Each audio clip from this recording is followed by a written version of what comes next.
क्या आप जानते हैं बंदा कब कब मजबूर होता है?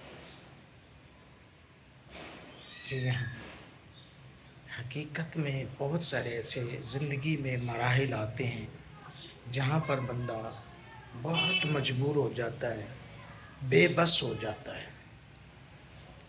एक तो सबसे बड़ा अहम मोड़ ये आता है कि जब बंदे के भूख लगी हो, प्यास लगी हो और पास कुछ भी ना हो, तो बंदा उस वक़्त बहुत मजबूर हो जाता है।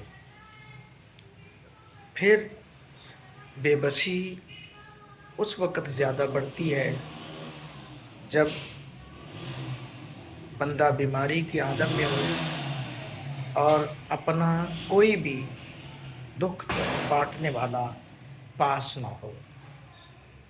उस बी तकलीफ़ में, उस बीमारी में जब कोई अपना पास नहीं होता, तो बंदा बहुत बेबस हो जाता है।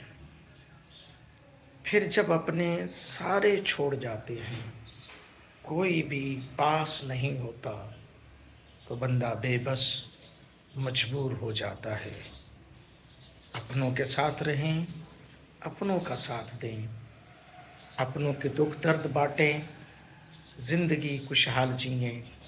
अल्लाह हम सबको ऐसे दुखों से महफूज़ फरमाए। आमीन।